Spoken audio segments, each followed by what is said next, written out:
There is one common issue that inflames all stress types, and that is a lack of rest.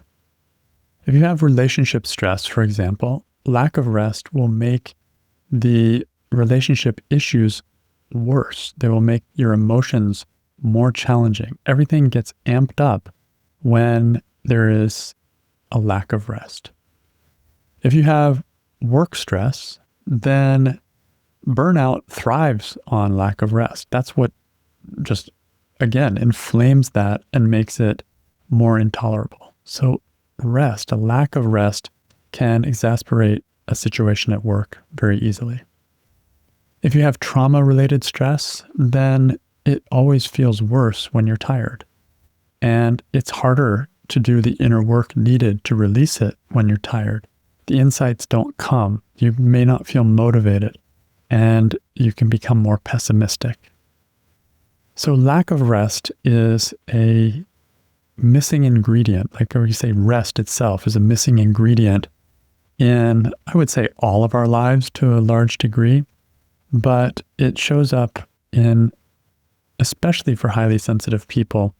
And the nice thing is, if you start addressing this, it can start changing your life in a very easy way. This doesn't mean that rest is this panacea, one solution fits all that works for everything. No, it's a starting point. It's a place where you can begin and get some easy wins in terms of stress management in your life as a highly sensitive person. What you'll find is as you rest more, as you get more rested, as you start catching up on rest and start making it more of a routine of your life, then it will take away some of the overlay of daily fatigue and overwhelm and all of this that accumulates over time. And it will start working on the backlog of that. And you'll start finding that it's easier and easier to see what's going on inside of you. And you will see the bigger pieces of stress that, also need addressing with other means. But it will take a lot of the weight off your shoulder, just this one thing. So why do HSPs have trouble getting the rest they need? I would say, as I mentioned, everyone has trouble with this. Our world is set up in a very outward direction. We're motivated to go outward, and we're pushed outward. We're drawn outward. And taking rest feels like, you're slipping or not addressing or not focusing on the things that are important all around us, which, interestingly enough, a lot of times are just kind of putting out fires. So why do HSPs have more trouble than others? First of all, we need more rest than others. We need 8 to 10 hours of sleep. This is not me saying this. This is Elaine Aron in terms of she was the pioneering researcher on HSP, and she has come up with a figure somewhere in the 8 to 10 hour range based on research of what is needed for a highly sensitive person per night. Now, this doesn't mean you have to be asleep, but it means like resting with your eyes closed on the bed during the night and getting the rest that you need. She also recommends a couple hours of downtime in the day, like just daydreaming, just relaxing, doing nothing. And so building this into one's day is hard compared to other people who maybe need less sleep. And you may start to feel social pressure. You may feel like you're, again, the odd man out or the odd woman out. And you may feel like I'll take care of myself last because I'm taking care of others. And the result is that it becomes challenging to get the rest that you need. Problem is, if you don't get the rest that you need, then all the other parts of your life start having problems. Another area or reason why highly sensitive people have trouble getting the rest they need is that we like to go deep into every area of our life. And so we like to do things well. And in that way, it can be hard to pull ourselves away from our own interests. If you really like doing something, or if you really want to finish something, or if you really want to do a good job with something, then the heart's engaged. You want to do it. It feels good. It feels right. But it can become blind to the physical needs of the body to rest. And so part of the discipline of finding balance is learning how to pace yourself and take breaks and do only so much in a day and know that we'll have tomorrow to continue on that journey. But the world tries to push us, and it tries to say now or never. And if you believe that kind of thought, that kind of idea, then you will keep pushing and you'll forget to take care of yourself. I like to say that a balanced, highly sensitive person is one of the nicest kind of people in the world. So thoughtful and just good people. Deep, interesting, thoughtful. But an imbalanced HSP can be one of the most toxic kind of people in the world, like where we're just emoting, so, just full of stress and it's just coming out and there's no buffer. And that's not fun for us when we're like that. It's not fun for those around us. And the things that we care about tend to suffer when we don't have balance inside. So one of the easiest ways to start balancing yourself is to take more rest. Another interesting thing about being an HSP is that we respond really well to good environments. There's this characteristic called differential susceptibility. And they've studied this in the research where if you put an HSP in a difficult, non-supportive environment, they will do worse than others.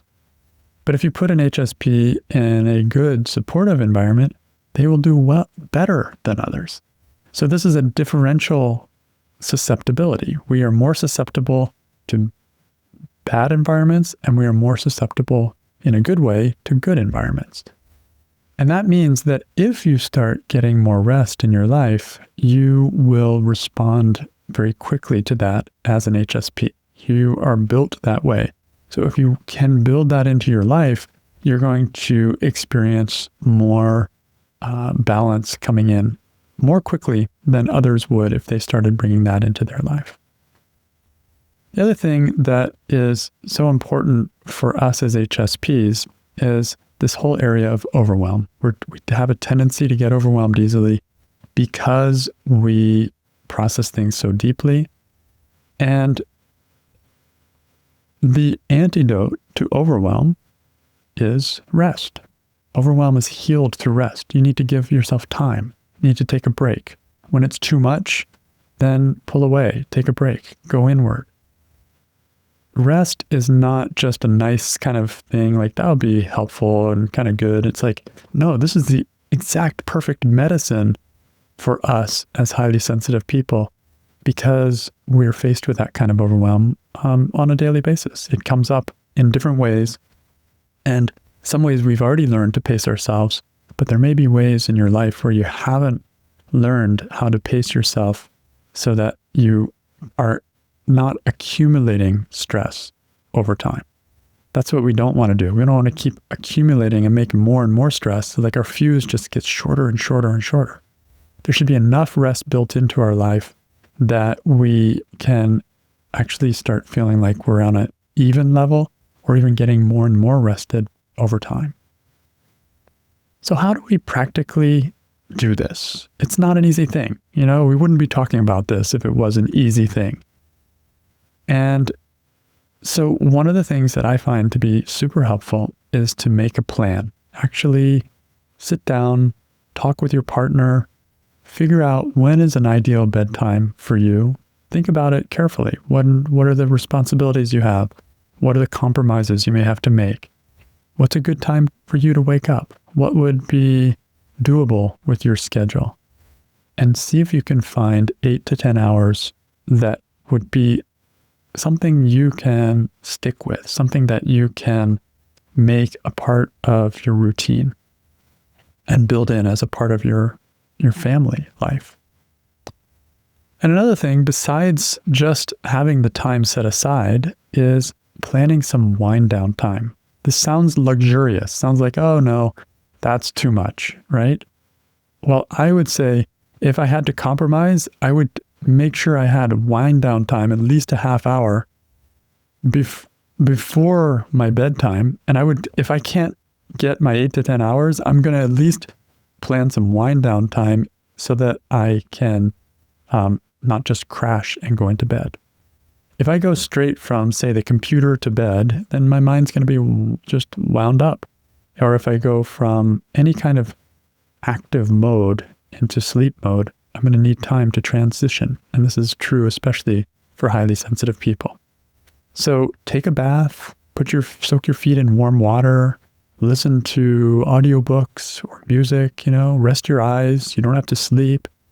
I love doing a little massage. Like I love this little traditional Chinese medicine approach of gua sha, if you've ever done that, where you take a little, like a smooth stone, or you just use your hands and you massage different parts of your body. I massage my face, my shoulders, my arms, my hands, my legs, my feet. And just for 5 minutes before bed, it releases a lot of stress and tension. And so I fall asleep more easily. You can also get support from Ayurveda or traditional Chinese medicine or other kinds of holistic practitioners who can guide you and give you extra support in slowing down and how to slow down. But it's an important part of life. Another thing that you can do is shut down your computer before dinner so that you don't just keep working on things. I used to do this where it's about time for bed, I'm like, I'll just check my email. Well, 30 minutes later, I've just engaged in all kinds of things in this email or emails, and my mind's all wound up again. I'm tight again, and it's harder to fall asleep. So you have to draw a line somewhere. Like my day ends somewhere. Why not make it earlier? Why not make evenings be for you or for your family or for both? And then another important thing is be patient with the stresses that start to come out when you do get rest. You may feel uncomfortable. You may start tossing and turning a little bit. You may feel like, oh my gosh, I just want to go do something. This takes discipline and it takes patience. But if you can give yourself time to just rest, and like that's just all I'm doing, even if your mind goes around and does all this, that's fine. I can't stop my mind anyway. But I'm going to at least rest my body. And that's why I love that direction of just being on the bed for 8 to 10 hours. Don't have to fall asleep. Don't have to be asleep. Just resting.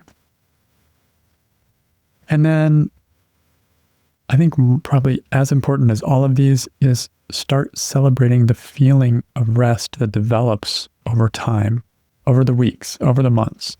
You're going to start feeling more rested. You're going to start feeling more yourself. You're going to start having more energy. You're going to start having more insight. Things are going to start going better. And this can be it is something to celebrate. It's as important as any of your outward accomplishments, because this is the basis for all of the things that you do. And if you can structure a life that is built around rest, then you're going to have a very happy life. You're going to have a very peaceful life, and you're going to enjoy the things that you do. If you want to take rest to the next level, then include meditation in your life, in your day, like twice a day. Make that a part of your life. I do transcendental meditation. It works really well. I've been doing it for almost 50 years. It's amazing. There's so many amazing meditations that are available to you. Find one, choose one that works for you, and use that as your quiet time. And that will give even deeper rest than the rest of sleep. When you combine meditation and sleep, you suddenly have a life that is going to feel really good on the inside. And yes, you may have to compromise a few of the things that you do on the outside because there's less time, but everything you do is going to be that much more enjoyable.